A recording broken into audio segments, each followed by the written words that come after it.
Do you remember the following lyrics from a very famous Eagles song? There's talk on the street.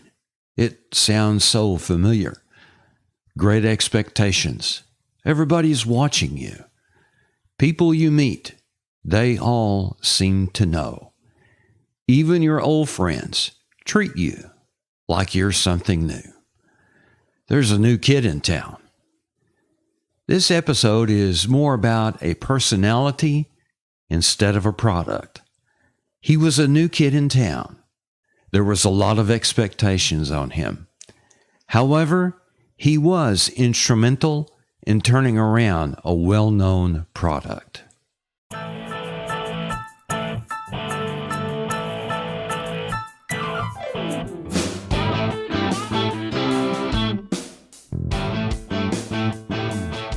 What does Aston Martin, Jaguar, Land Rover, Volvo, and Mazda all have in common?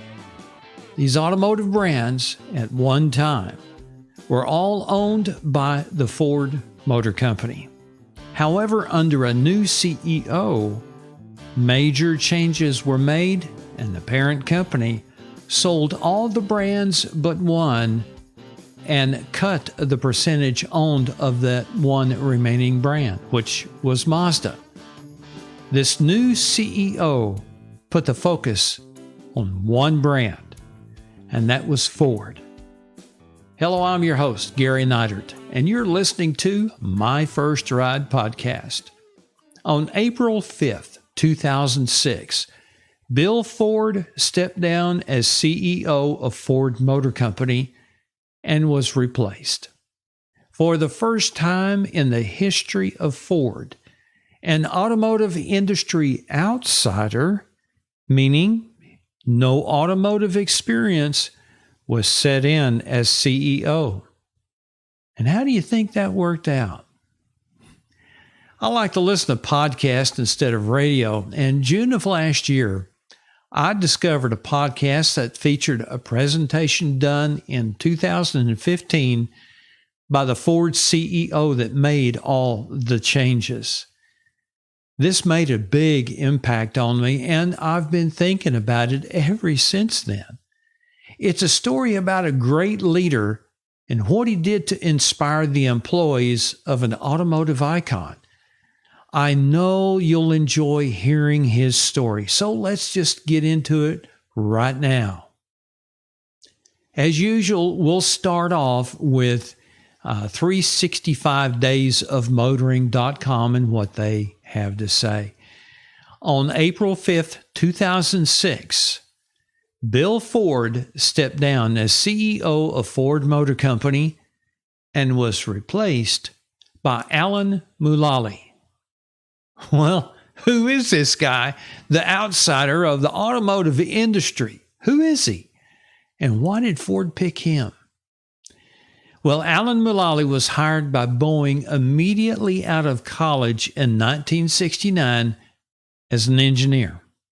He held a number of engineering and program management positions, making contributions to the Boeing 727, 737, 747, 757, 767, and the Boeing 777 projects. He led the cockpit design team of the flight deck on the 767 project, which its revolutionary design featured the first all-digital flight deck in a commercial aircraft, the second two-man crew for long-range aircraft after the Airbus A300, and a common type of rating for pilots on two different aircraft. He worked on the 77 program. Did I say that right? 777 program? A lot of sevens. Worked on that program first as Director of Engineering and from September of 1992 as Vice President and General Manager. He was later named as Vice President of Engineering for the Commercial Airplane Group. He's known and recognized for elevating Phil Condit's working together philosophy through and beyond the 777 program. And later on, he became the CEO of Boeing. Now, here's where it all ties in to Ford Motor Company. Former Ford CEO Donald Peterson recommended Mullally to Ford, and he was named the president and CEO of Ford Motor Company on September 5, 2006, succeeding Bill Ford, who became executive chairman. Mullally called the Lexus LS430 the finest car in the world, just as Ford was about to announce his selection as CEO, making the point that Ford was not then in a leadership position, though he then faced some criticism and switched to driving Ford. Good decision. William Clay Ford Jr., or Bill Ford, had been searching for his successor as Ford CEO for some time, with Daimler's AG Dieter Zech, I believe is how you say his last name, sorry if I mispronounced it, and the Renault Nissan Motors' Carlos Ghosn, both turning down the offer. When he first arrived in Detroit, Mullally that is, after the announcement of his new role, he faced his first press conference shortly after arriving at Ford's executive offices. Imagine facing 400 reporters in person, as well as 1,400 online reporters, and being an outsider to the automotive industry. During the press conference, a local reporter asked him how he could be successful when he really didn't understand cars. He told the reporter that automobiles are complex with 10,000 individual parts. However, he noted that an airplane has 4 million parts, and it has to stay up in the air. His critics were silenced. The next day, a local newspaper headline read, "I think we have the right guy." So it didn't matter about his automotive or lack of automotive experience. It was the experience he had as a leader. One of Mullally's first decisions at Ford was to bring back the Taurus nameplate. He said that he could not understand why the company previously scrapped the Taurus, which had been one of the company's best sellers until losing ground in the late 1990s. Mullally took over the Way Forward restructuring plan at Ford to turn around its massive losses and declining market share. Mullally's cost-cutting initiatives led to the company's first profitable quarter in 2 years. Now, he lived within 3 miles of his office at Ford's global headquarters in Dearborn, Michigan.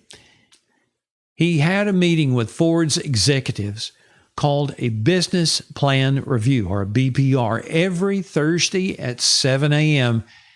in the Thunderbird Room at Ford's headquarters.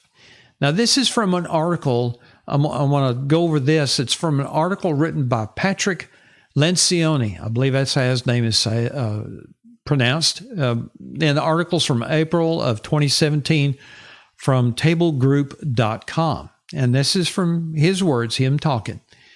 As hard as it may be to believe, Alan fired almost no one at Ford during the turnaround.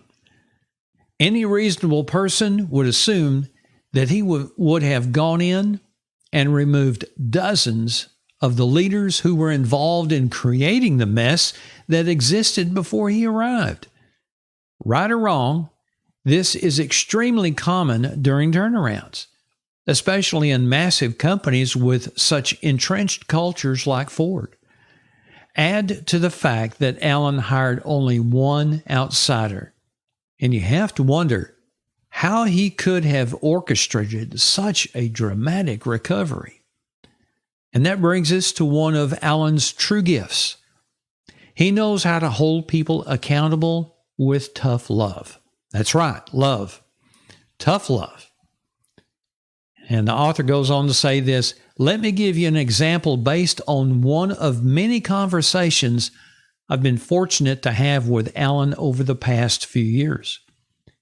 One of the things that Allen did to remake Ford was institute a critical meeting structure that would allow the company's executives to understand, address, and stay on top of the challenges that they faced.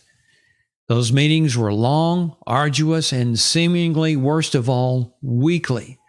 When a prominent member of Alan's leadership team didn't come to one of the meetings, Alan told me that he immediately confronted him and asked why. The guy explained that he was extremely busy and probably wouldn't be able to dedicate the time required to make every meeting. Alan didn't waffle and asked the guy to try his best to come, and he didn't get mad. He simply smiled and said, "That's okay." And the executive was relieved and said, "Really?" Alan said, still smiling, "Yeah, we can still be friends, but you can't work here. It's up to you." You have to know Alan to realize that he says things like this without bitterness or malice. He is dead serious, but he's not in the slightest bit mean. And that right there is what every leader of healthy organizations need to learn how to do.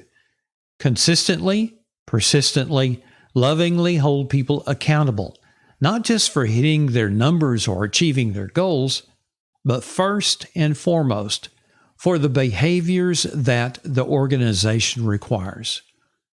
If the meeting's example wasn't basic enough, consider how Alan handled his senior executives using their phones during meetings for texting or checking the news.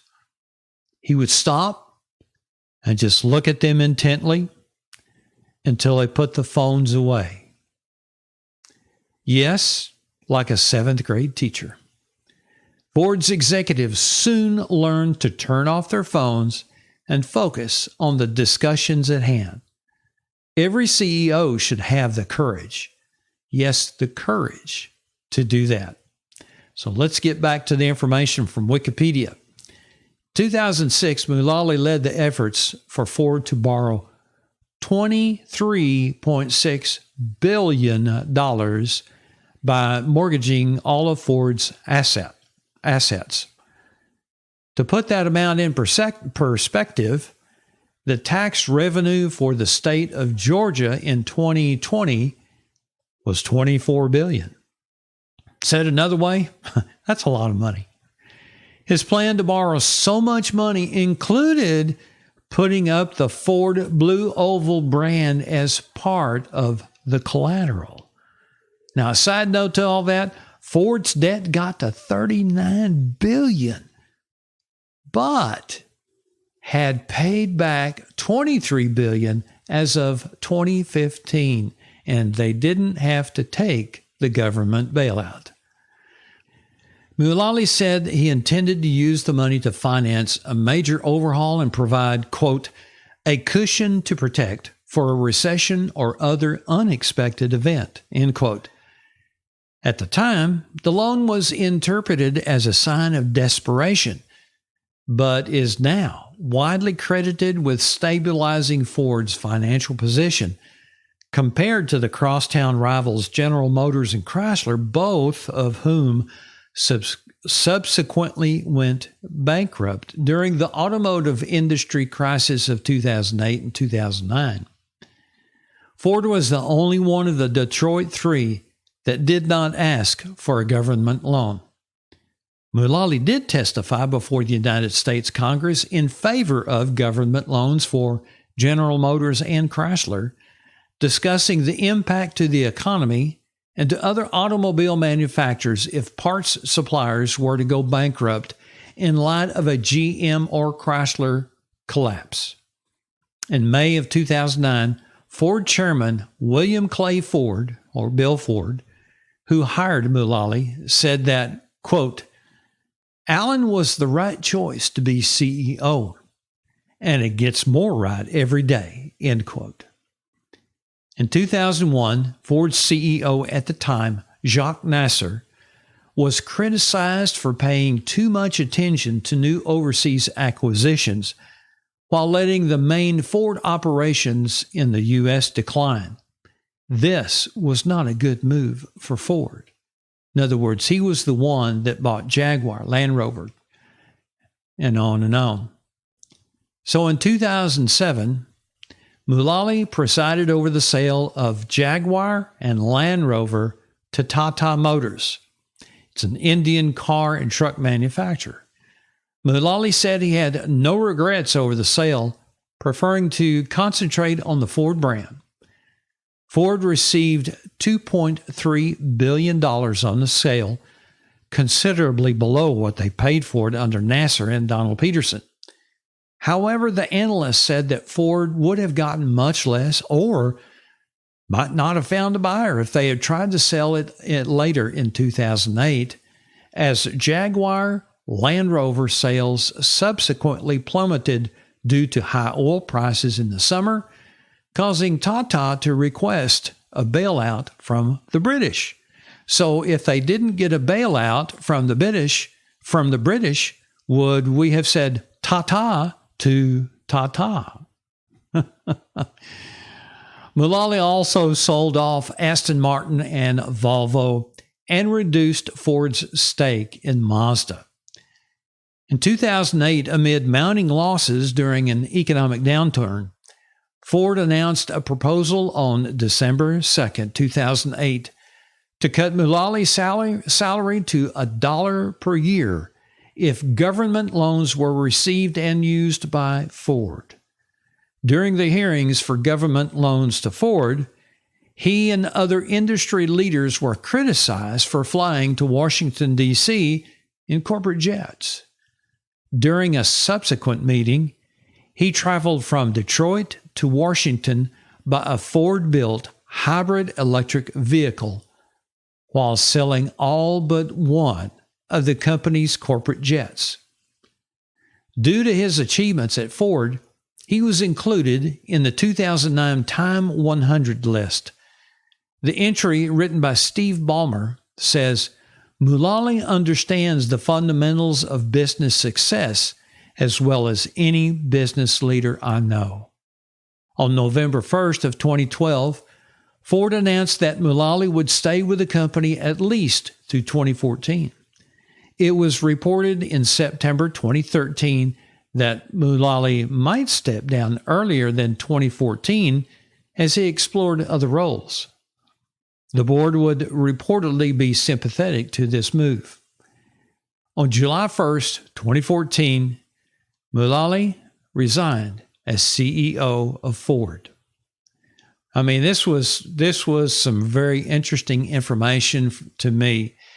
When Mullally was setting the revised vision for Ford, he referred back to an advertisement in the Saturday Evening Post, which came out January of 24. I want to read this post to you because it's really interesting.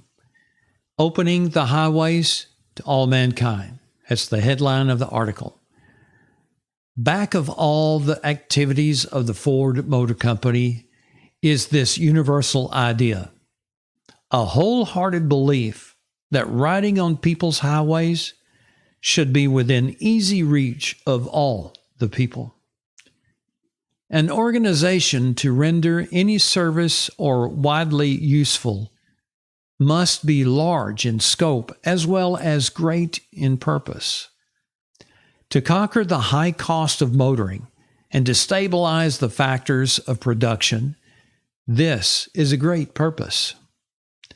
Naturally, it requires a large program to carry it out.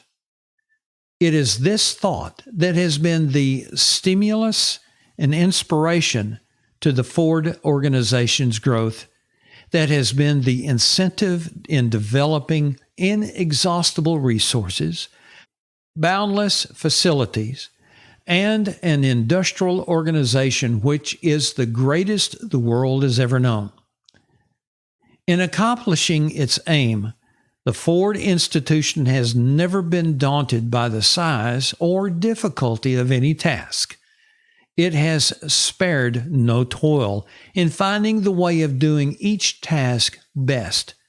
It has dared to try out the untried with conspicuous success. Such efforts have been amply rewarded, for through this organization, the motor car, which is contributing in so large a measure toward making life easier, pleasanter, and more worthwhile, has been made available to millions. The Ford Motor Company views its situation today with less pride in great achievement than with the sincere and sober realization of new and larger opportunities for service to mankind. Remember this phrase, opening the highways to all mankind. What a story.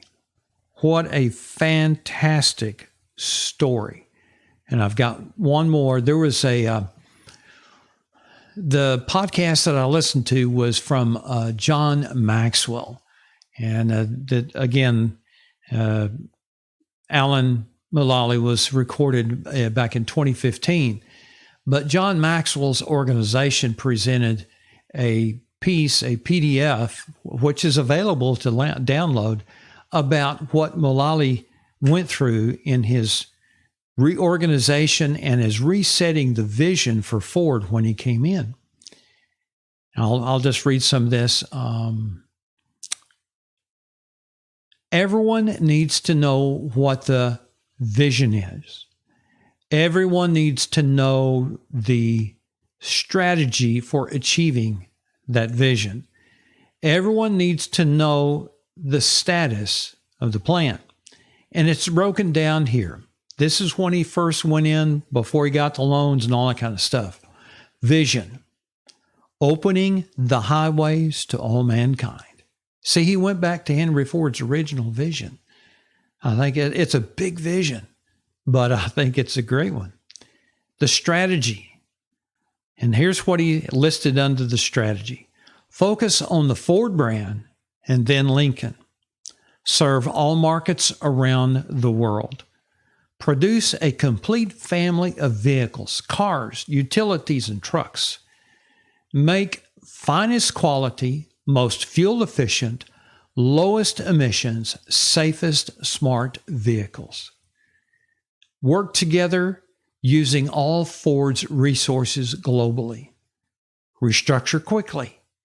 Accelerate the development of all new vehicles. And finally, borrow a, quote, home improvement loan.